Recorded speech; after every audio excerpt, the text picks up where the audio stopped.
नमस्कार, जोहार। मैं याचना जायसवाल, आप देख रहे हैं न्यूज झारखंड। चलिए जानते हैं सुबह से लेकर शाम तक की झारखंड की तमाम बड़ी खबरों को।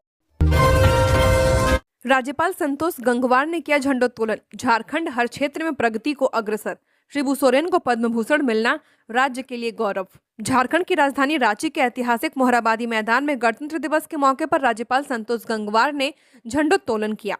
77वें गणतंत्र दिवस के मौके पर उन्होंने अपने संबोधन में दिशोम गुरु शिबू सोरेन को पद्म भूषण पुरस्कार के लिए चुना जाना राज्य के लिए गौरव का विषय बताया है। उन्होंने कहा कि यह पुरस्कार उनके अद्वितीय योगदान का सम्मान है। इस मौके पर मैं भारत सरकार के प्रति आभार व्यक्त करता हूं। वहीं अपने संबोधन में कहा, हमारा झारखंड आज प्रत्येक क्षेत्र में निरंतर प्रगति की ओर अग्रसर है। राज्य में अवसरों की कोई कमी नहीं है, चाहे आधारभूत संरचना में निवेश की बात हो, ऊर्जा क्षेत्र को मजबूती प्रदान करने की बात हो, उद्योग धंधों में नवाचार की बात हो, शिक्षा एवं राज्य के क्षेत्र में सुधार का कार्य हो या कृषि के क्षेत्र में नए सुधारों को लागू करने की बात हो, आज हर क्षेत्र में नए अवसर उपलब्ध हो रहे हैं। मुझे यह कहते हुए प्रसन्नता हो रही है कि झारखंड अपने संसाधनों के कारण रत्न गर्भा कहलाता है। यह धरती न केवल सामाजिक और आर्थिक विकास में योगदान दे रही है, बल्कि राष्ट्र को नई दिशा भी प्रदान कर रही है। उन्होंने कहा कि प्रधानमंत्री नरेंद्र मोदी के नेतृत्व में विकसित भारत 2047 के लक्ष्य को प्राप्त करने की दिशा में तेजी से अग्रसर है। मुझे पूर्ण विश्वास है कि प्राकृतिक एवं खनिज संपदा युक्त शक्ति और समृद्ध सांस्कृतिक विरासत वाला झारखंड इस ऐतिहासिक विकास यात्रा में एक अग्रणी भूमिका निभाएगा। गणतंत्र दिवस पर मुख्यमंत्री हेमंत सोरेन ने दी शुभकामनाएं। न्यायपूर्ण समाज का संकल्प लेने का आह्वान। झारखंड के मुख्यमंत्री हेमंत सोरेन ने 26 जनवरी के अवसर पर सभी नागरिकों को गणतंत्र दिवस की हार्दिक बधाई और शुभकामनाएं दी हैं। अपने संदेश में उन्होंने सभी को जोहार भी कहा। मुख्यमंत्री ने कहा कि यह दिन हमारे लोकतंत्र के उत्सव का दिन है और हमारे संविधान के प्रति अटूट आस्था तथा लोकतंत्र के गौरव का प्रतीक है। उन्होंने सभी नागरिकों से आग्रह किया कि वे मिलकर संविधान निर्माताओं और वीर शहीदों के सपनों के अनुरूप एक न्यायपूर्ण और उन्नत समाज के निर्माण का संकल्प लें। अपने संदेश के अंत में हेमंत सोरेन ने कहा, जय हिंद, जय झारखंड। टाटा स्टील झारखंड में करेगी 11,000 करोड़ निवेश। टीन प्लेट विस्तार पर 2600 करोड़। टाटा स्टील झारखंड में 11,000 करोड़ रुपए का निवेश करेगी। इसके लिए मुख्यमंत्री के साथ दावोस में एमडी टीवी नरेंद्रन के साथ एमओयू किया गया है। 2028-29 में सभी 4 प्रोजेक्ट धरातल में उतर जाएगी। यह कहना है टाटा स्टील के वाइस प्रेसिडेंट डीबी सुंदरा रामम का। 77वें गणतंत्र दिवस पर पत्रकारों से बातचीत करते हुए उन्होंने बताया कि टाटा स्टील शून्य कार्बन उत्सर्जन के लिए 2 प्रोजेक्ट पर काम कर रही है, जिस पर लगभग 7,000 करोड़ का निवेश हो रहा है। इसके अलावा टीन प्लेट कंपनी के विस्तारीकरण पर 2600 करोड़ और कोम्बी मिल में 1100 करोड़ का निवेश कर रही है। कोम्बी मिल अभी रैंप अप स्टेज पर है। मुख्यमंत्री से समय लिया जा रहा है ताकि इसका उद्घाटन हो पाए। वहीं गणतंत्र दिवस समारोह को संबोधित करते हुए उन्होंने कहा कि संविधान हमारे देश के लिए गीता, बाइबल और कुरान की तरह है और देश के विकास में टाटा स्टील ने भी महत्वपूर्ण भूमिका निभाई है। झारखंड के विकास में योगदान देते रहेंगे। सिमडेगा में पीएलएफआई की पोस्टरबाजी, बिना सलाह काम न करने की दी चेतावनी। गणतंत्र दिवस के एक दिन पूर्व रविवार मध्य रात्रि पीएलएफआई उग्रवादियों ने सिमडेगा के लचरागढ़ बाड़ी ब्रेडा रोड पर जमकर उत्पात मचाया है। उग्रवादियों ने क्षेत्र में दहशत फैलाने के लिए उद्देश्य से सड़क निर्माण कार्य में लगी एक कंपनी की कंस्ट्रक्शन साइट को निशाना बनाया और वहां पोस्टर चिपका दिए। रात करीब 1:30 पर पहुंचे अज्ञात उग्रवादियों ने साइट पर खड़े एक टैंकर और एक जेसीबी मशीन में आग लगाने का भी प्रयास किया। गनीमत रही कि वहां मौजूद कर्मचारी सतर्क थे। अपराधियों के भागते ही कर्मियों ने तुरंत तत्परता दिखाते हुए आग पर काबू पा लिया, जिससे मशीनों को जलने से बचा लिया गया और बड़ा नुकसान टल गया। उग्रवादियों ने साइट पर छोड़े गए पोस्टरों के जरिए ठेकेदारों को सीधी चेतावनी दी है। पोस्टर में साफ तौर पर लिखा गया कि संगठन से बिना सलाह या सामंजस्य बैठाए कोई भी काम आगे न बढ़ाया जाए। ऐसा न करने पर भविष्य में अंजाम भुगतने और हिंसक कार्रवाई करने की धमकी दी गई है। इस घटना के बाद से निर्माण स्थल पर काम करने वाले मजदूरों और कर्मचारियों के बीच भारी दहशत का माहौल है। वहीं मौके पर मौजूद कोई भी कर्मी कैमरे के सामने आकर कुछ भी बोलने को तैयार नहीं है। क्षेत्र में इस घटना के बाद सुरक्षा को लेकर चिंता बढ़ गई है। गणतंत्र दिवस पर मोरहाबादी मैदान में मिनी झारखंड का दीदार, झांकियों के जरिए दिखाई दी राज्य की विकास गाथा। गणतंत्र दिवस के अवसर पर रांची के मोरहाबादी मैदान में आयोजित मुख्य समारोह में झारखंड की बदली तस्वीर और सांस्कृतिक विरासत का अनूठा प्रदर्शन किया गया है। परेड के बाद निकाली गई कई विभागों की झांकियों में न केवल दर्शकों का मन मोहा, बल्कि राज्य सरकार की सफल योजनाओं और भविष्य के लक्ष्यों को भी जनता के सामने रखा है। स्वास्थ्य और सामाजिक कल्याण स्वास्थ्य विभाग की झांकी में कुष्ठ मुक्त झारखंड का संदेश दिया गया, जिसमें आयुष्मान आरोग्य मंदिर के मॉडल के जरिए ग्रामीण चिकित्सा सेवाओं को दिखाया गया। वहीं एक अन्य झांकी में बाल विवाह मुक्त झारखंड का संकल्प दोहराया गया, जिसमें लड़कियों की शादी की उम्र 18 और लड़कों की 21 साल होने का संदेश दिया गया। ग्रामीण विकास विभाग की झांकी सबसे आकर्षक रही। इसमें पलाश दीदी कैफे और पलाश मार्ट के जरिए दिखाया गया कि कैसे 33 लाख से ज्यादा ग्रामीण महिलाएं आत्मनिर्भर बन रही हैं। झांकी में महिलाओं के सशक्तिकरण को देवी के रूप में प्रदर्शित किया गया। मुख्यमंत्री हेमंत सोरेन विदेश दौरे पर, टूट गई गणतंत्र दिवस पर झारखंड के स्थापित एक परंपरा। झारखंड में 26 जनवरी और 15 अगस्त पर ध्वजारोहण को लेकर एक स्थापित परंपरा रही है। स्वतंत्रता दिवस के अवसर पर राज्य की राजधानी रांची में मुख्यमंत्री और उप राजधानी दुमका में राज्यपाल ध्वजारोहण करते हैं। इसी प्रकार गणतंत्र दिवस पर राजधानी रांची में राज्यपाल और उप राजधानी दुमका में मुख्यमंत्री ध्वजारोहण करते हैं। हालांकि इस साल यह परंपरा टूट गई। इस साल दुमका पुलिस लाइन में मुख्यमंत्री हेमंत सोरेन के स्थान पर उपायुक्त अभिजीत सिन्हा ने ध्वजारोहण किया है। वहीं राजधानी रांची में परंपरा के अनुसार राज्यपाल ने ध्वजारोहण किया। 15 नवंबर 2000 को झारखंड राज्य गठन के बाद से ही ध्वजारोहण की यह परंपरा चली आ रही थी। मुख्यमंत्री हेमंत सोरेन राज्य में पूंजी निवेश की संभावनाओं की तलाश के लिए एक प्रतिनिधि मंडल के साथ विदेश दौरे पर हैं। इसी कारण वे गणतंत्र दिवस पर दुमका में राष्ट्रीय ध्वज फहराने नहीं पहुंच पाए। उनके अनुपस्थित रहने पर उपायुक्त ने ध्वजारोहण किया और परेड की सलामी ली है। गणतंत्र दिवस के अवसर पर दुमका पुलिस लाइन में आयोजित मुख्य समारोह की सलामी ली और जिलेवासियों को संबोधित किया। झारखंड में मौसम शुष्क, पारा चढ़ा। अगले एक हफ्ते तक सुबह कोहरा, दिन रहेगा साफ। पूर्वी पश्चिमी सिंहभूम और सरायकेला में गर्मी। पिछले 24 घंटे के दौरान झारखंड का मौसम पूरी तरह शुष्क बना रहा। राज्य के कई इलाकों में सुबह के समय हल्का कोहरा और धुंध देखने को मिली, लेकिन दिन चढ़ने के साथ ही मौसम साफ हो चुका है। इस दौरान अधिकतम और न्यूनतम तापमान में बढ़ोतरी दर्ज की गई। मौसम विभाग के अनुसार राज्य के ज्यादातर तापमान में 2.1 डिग्री से 4.0 डिग्री सेल्सियस तक की बढ़ोतरी दर्ज की गई है। कई स्थानों पर तापमान सामान्य से ऊपर दर्ज किया गया है। सबसे ज्यादा तापमान 31.8 डिग्री सेल्सियस चाईबासा में रिकॉर्ड किया गया, जबकि सबसे कम न्यूनतम तापमान 8.1 डिग्री सेल्सियस गुमला में दर्ज किया गया है। मौसम में इस बदलाव की वजह ऊपरी हवा में बने चक्रवाती परिसंचरण और पश्चिमी विक्षोभ का असर बताया जा रहा है, जिससे ठंडी हवाओं का प्रभाव कमजोर पड़ा है। मौसम विभाग के अनुसार झारखंड में अगले एक सप्ताह तक मौसम शुष्क बना रहने की संभावना है। सुबह के समय राज्य के कई जिलों में हल्के से मध्यम स्तर का कोहरा या धुंध छा सकती है। हालांकि दिन बढ़ने के साथ आसमान मुख्यतः साफ रहेगा। उत्तरी झारखंड के कुछ हिस्सों में आंशिक बादल छाए रहने के संकेत हैं। विभाग का कहना है कि फिलहाल राज्य में बारिश की कोई संभावना नहीं है। अगले 2 दिनों में न्यूनतम तापमान में किसी बड़े बदलाव की उम्मीद नहीं है, लेकिन इसके बाद 3 दिनों में न्यूनतम तापमान 2 से 3 डिग्री सेल्सियस तक बढ़ सकता है, जिससे ठंड से आंशिक राहत मिल जाएगी। पाकुड़ में गणतंत्र दिवस का भव्य आयोजन। आरजी स्टेडियम में मंत्री संजय प्रसाद यादव ने फहराया तिरंगा। परेड और झांकियों ने मोहा मन। पाकुड़ में गणतंत्र दिवस का मुख्य समारोह नगर के आरजे स्टेडियम में हर्षोल्लास के साथ आयोजित किया गया। इस अवसर पर झारखंड सरकार के श्रम मंत्री संजय प्रसाद यादव ने राष्ट्रीय ध्वज फहराया और परेड की सलामी ली।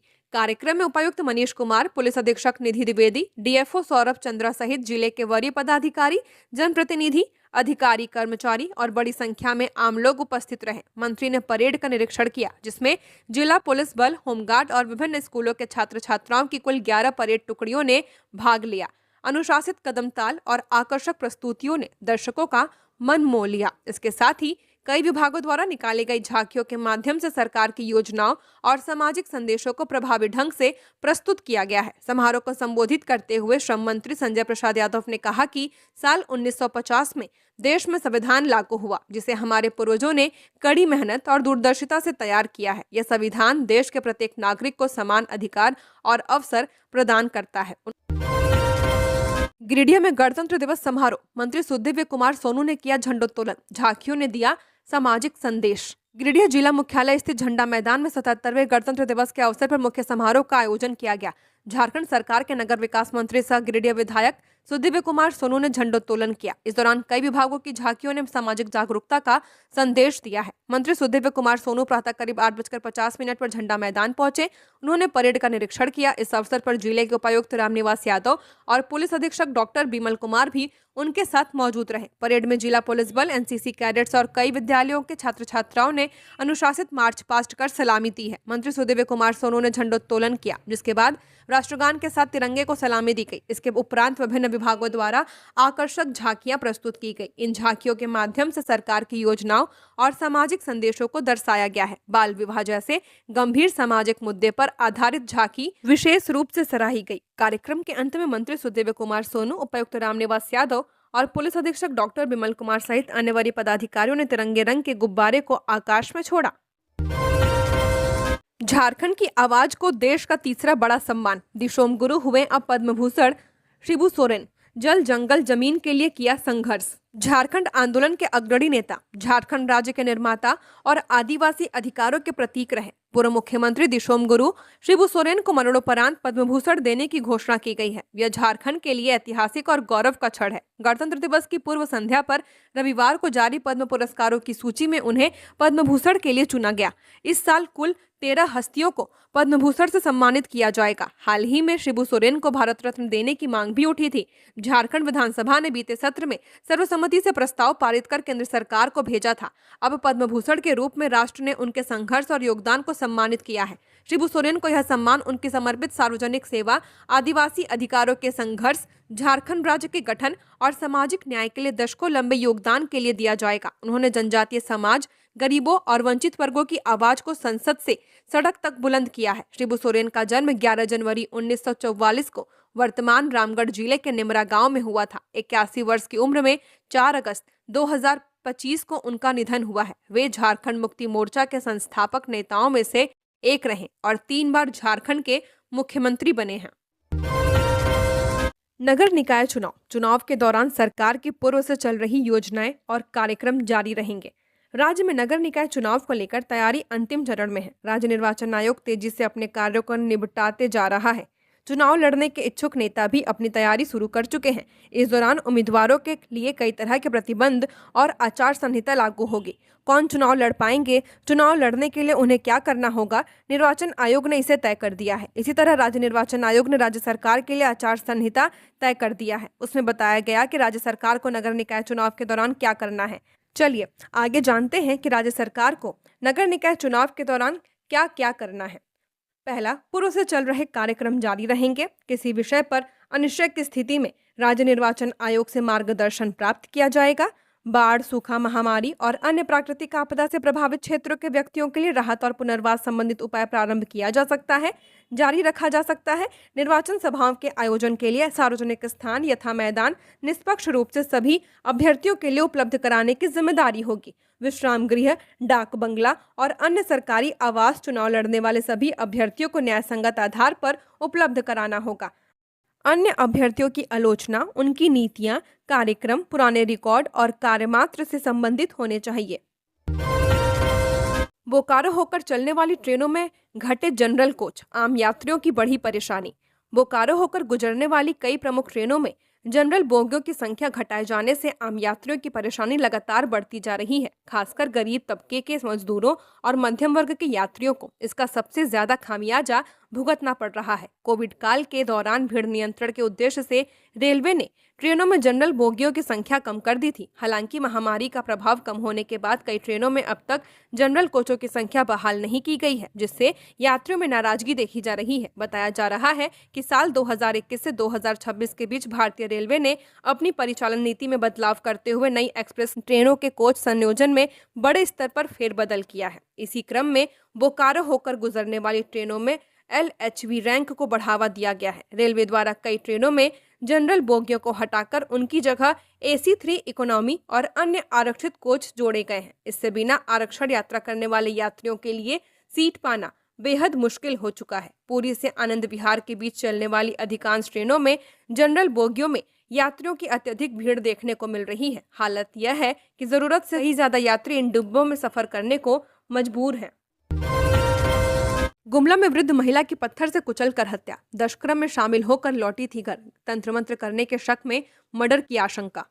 गुमला में बीती देर रात एक 65 वर्षीय वृद्ध महिला की निर्मम हत्या कर दी गई है। अज्ञात हमलावरों ने महिला के सिर पर पत्थर से वार कर उसे मौत के घाट उतार दिया।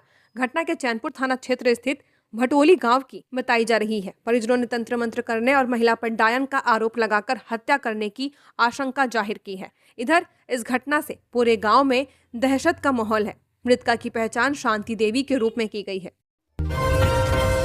बीआईटी सिंदरी में 4,500 छात्रों के लिए केवल 115 शिक्षक, 191 पद रिक्त। झारखंड का सबसे प्रतिष्ठित और ऐतिहासिक टेक्निकल इंस्टीट्यूट बीआईटी सिंदरी आज गंभीर शैक्षणिक संकट का सामना कर रहा है। देश का पहला सरकारी इंजीनियरिंग इंस्टीट्यूट, जिसे आजादी के बाद ज्वाइंट बिहार का गौरव माना जाता था, अब टीचरों की कमी से जूझ रहा है। बीआईटी सिंदरी अलग राज्य बनने के बाद झारखंड की शिक्षा पहचान बन गया था। हजारों छात्रों के सपने इस संस्थान से जुड़े हैं, लेकिन आज स्टूडेंट्स को क्लासरूम और लैब में पर्याप्त गाइडेंस नहीं मिल पा रहा। इंस्टीट्यूट में शिक्षकों की कुल 306 सेक्शन पोस्ट हैं।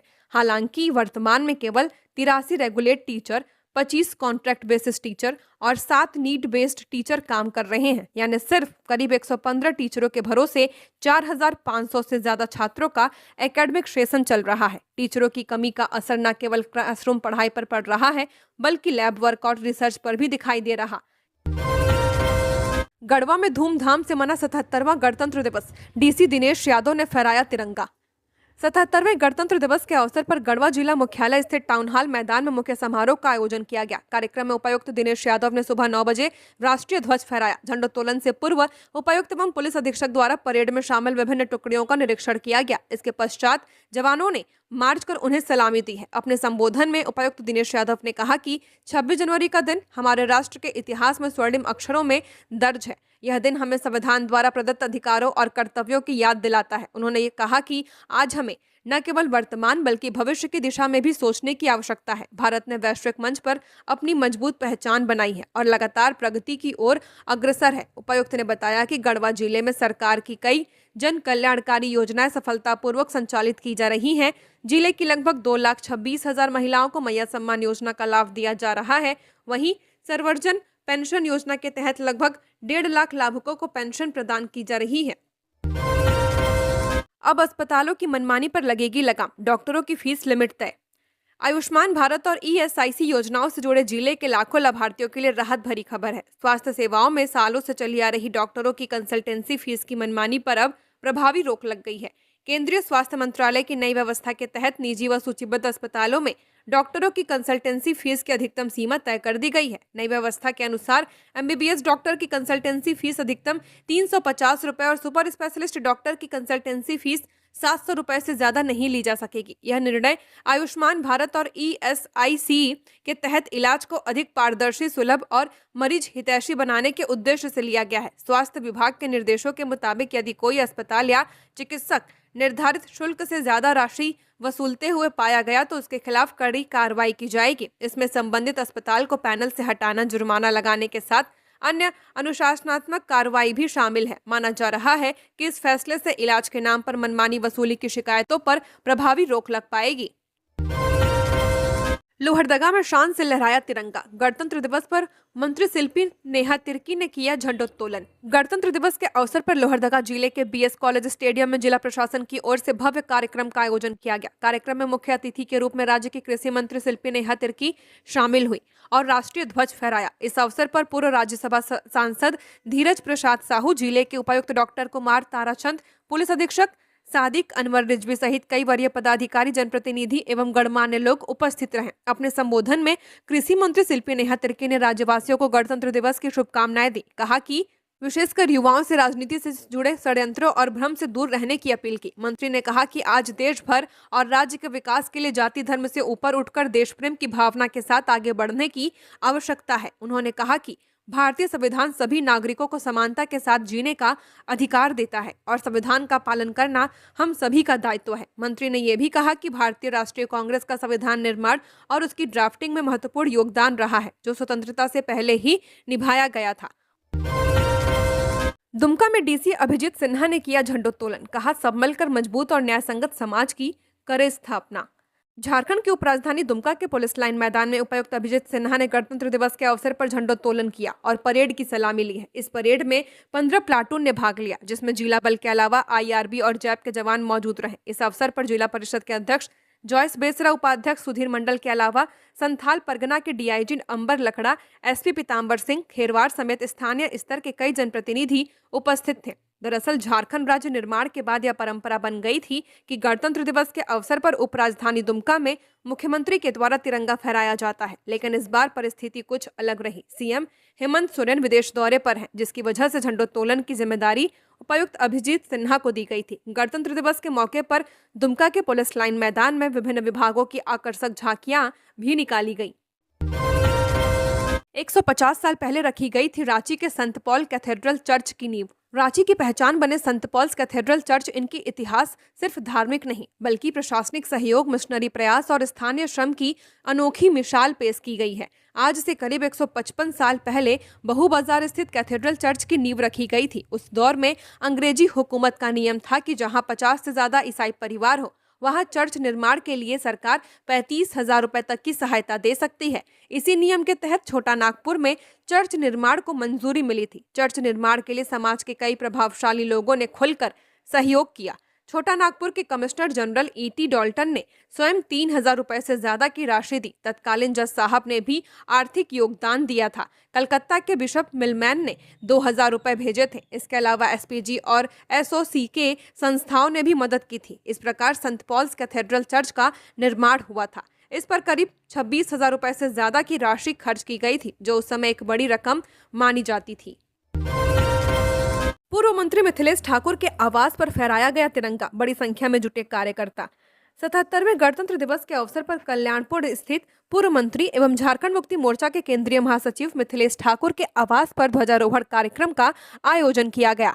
पूर्व मंत्री मिथिलेश ठाकुर ने सुबह 10:30 बजे राष्ट्रीय ध्वज फहराया। इस मौके पर बड़ी संख्या में जेएमएम के नेता और कार्यकर्ता मौजूद रहे। कार्यक्रम को संबोधित करते हुए पूर्व मंत्री मिथिलेश ठाकुर ने कहा कि आज ही के दिन 77 वर्ष पूर्व संविधान के साथ भारत में गणतंत्र की स्थापना हुई थी। उन्होंने कहा कि भारतीय गणतंत्र पूरे विश्व में सबसे मजबूत और लोकतांत्रिक व्यवस्था के रूप में जाना जाता है। उन्होंने इस अवसर पर गढ़वा, झारखंड सहित पूरे देशवासियों को गणतंत्र दिवस की शुभकामनाएं दी हैं और देश की आजादी एवं संविधान की रक्षा के लिए बलिदान देने वाले वीर सपूतों को नमन किया।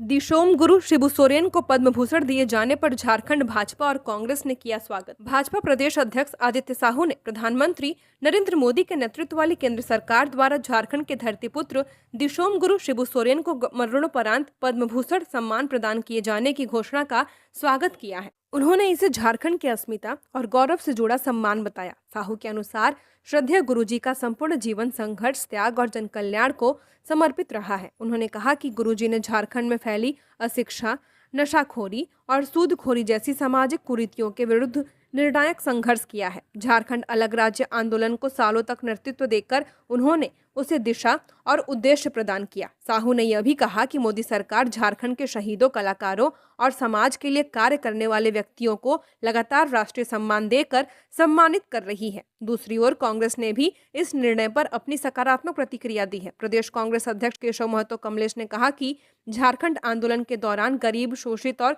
वंचित वर्गों के सामाजिक, राजनीतिक और आर्थिक सशक्तिकरण के लिए गुरुजी द्वारा किए गए संघर्ष और रचनात्मक कार्य ऐतिहासिक है।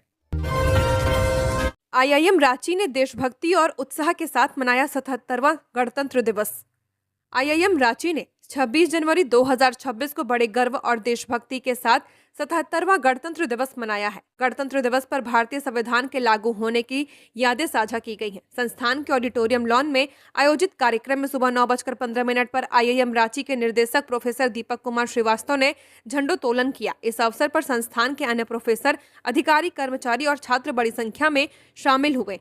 प्रोफेसर दीपक श्रीवास्तव ने आज़ादी, लोकतंत्र और संवैधानिक मूल्यों को याद किया है और बताया कि नागरिक के रूप में देशवासियों की बड़ी जिम्मेदारी है। उन्होंने संविधान की एकता पर चर्चा करते हुए कहा कि भारत विविध भाषाओं, संस्कृतियों और धर्मों का देश है और हमारा संविधान ही वह शक्ति है जो पूरे देश को एक सूत्र में बांध कर रखती है। संविधान हमें मौलिक अधिकार और कर्तव्यों का निर्वाह करने की सीख देता है। दोनों हाथ नहीं, पर बच्चों को दे रहे हैं शिक्षा। लोगों के ताने सुने पर हार नहीं मानी, पैर से ब्लैक बोर्ड पर लिख पढ़ाते हैं छात्रों को। धनबाद के गोविंदपुर प्रखंड स्थित उर्दू प्राथमिक विद्यालय गायडेहरा में सहायक शिक्षक मोहम्मद अकबर अंसारी कार्यरत हैं। दोनों हाथ न होने के बावजूद वे पैर से ब्लैक बोर्ड पर लिखकर बच्चों को पढ़ाते हैं। उनका यह जज्बा समाज के लिए एक मिसाल बन चुका है। मोहम्मद अकबर अंसारी एक टेबल का सहारा लेकर पैर से उतनी ही कुशलता से ब्लैक बोर्ड पर लिखते हैं जैसे कोई सामान्य शिक्षक हाथों से लिखते हैं। उनके पढ़ाने का तरीका सहज और प्रभावी है, जिससे बच्चों को समझने में कोई कठिनाई नहीं होती है। विद्यालय में उनकी शिक्षण शैली देखकर सभी उनके समर्पण की सराहना करते हैं। अकबर अंसारी की शैक्षणिक यात्रा भी चुनौतियों से भरी रही। उन्होंने 1999 में मैट्रिक, 2001 में इंटरमीडिएट और 2009 में इग्नू से स्नातक की डिग्री प्राप्त की है। दिसंबर 2005 से वे इसी विद्यालय में सहायक शिक्षक के पद पर कार्यरत हैं और निरंतर बच्चों को शिक्षित कर रहे हैं। मोहम्मद अकबर अंसारी ने बताया कि दिव्यांगता के कारण उन्हें जीवन में कई कठिनाइयों और सामाजिक उपेक्षा का सामना करना पड़ा। लोगों के ताने और असामान्य व्यवहार के बावजूद उन्होंने हार नहीं मानी, बल्कि खुद को और मजबूत बनाया है। सरायकेला में 77वां गणतंत्र दिवस के अवसर पर डीसी ने किया झंडोत्तोलन, देशभक्ति का दिया संदेश। सरायकेला स्थित बिरसा मुंडा स्टेडियम में 77वें गणतंत्र दिवस के अवसर पर भव्य और गरिमामय समारोह का आयोजन किया गया है। समारोह की शुरुआत उपायुक्त नीतीश कुमार सिंह द्वारा ध्वजारोहण के साथ की गई, जिसके तुरंत बाद राष्ट्रगान का गायन हुआ और पूरा स्टेडियम देशभक्ति की भावना से सराबोर हो गया। उपायुक्त ने अपने संबोधन में उपस्थित जनसमूह को गणतंत्र दिवस की हार्दिक शुभकामनाएं दी। उन्होंने केंद्र और राज्य सरकार द्वारा संचालित कई कल्याणकारी योजनाओं के विस्तार से जानकारी साझा करते हुए कहा कि इन योजनाओं का उद्देश्य समाज के गरीब, जरूरतमंद और वंचित वर्ग को सशक्त बनाना है। कोडरमा में हर्षोल्लास के साथ मनाया गया 77वां गणतंत्र दिवस। उपायुक्त ऋतुराज ने फहराया झंडा। कोडरमा में 77वां गणतंत्र दिवस पूरे उत्साह, गर्व और देशभक्ति के माहौल के बीच मनाया गया। मुख्य समारोह जिला मुख्यालय स्थित बागीटांड मैदान में आयोजित किया गया, जहां उपायुक्त ऋतुराज ने राष्ट्रीय ध्वज फहराकर सलामी दी है। झंडा फहराने के बाद उपायुक्त ने परेड का निरीक्षण किया और भव्य मार्च पास्ट की सलामी ली। इस अवसर पर उन्होंने जिलेवासियों को गणतंत्र दिवस की शुभकामनाएं देते हुए संविधान के मूल्यों, न्याय, समानता और लोकतंत्र को जीवन में अपनाने का आह्वान किया है। अपने संबोधन में उपायुक्त ने सरकार की जन कल्याणकारी योजनाओं, जिले में संचालित विकास कार्यों और प्रशासन की प्रमुख उपलब्धियों के विस्तार से जानकारी दी है। उन्होंने कहा कि जिला प्रशासन का लक्ष्य विकास योजनाओं को समाज के अंतिम व्यक्ति तक प्रभावी ढंग से पहुंचाना है। कार्यक्रम में पुलिस अधीक्षक सहित जिला प्रशासन के वरीय पदाधिकारी, जनप्रतिनिधि, स्कूली छात्र छात्राएं और बड़ी संख्या में आम नागरिक मौजूद रहे। समारोह के दौरान विभिन्न विभागों द्वारा सरकारी योजनाओं से संबंधित आकर्षक झांकियां प्रस्तुत की गई, जिन्होंने दर्शकों का ध्यान आकर्षित किया है। इसके साथ ही स्वतंत्रता सेनानियों और शहीदों ने परिजनों को सम्मानित कर उनके अमूल्य योगदान को नमन किया। झारखंड की और खबरों के लिए बने रहिए हमारे साथ। हमारे चैनल न्यूज़ झारखंड पर चैनल को सब्सक्राइब करें, साथ बेल आइकन को प्रेस करें। नमस्कार।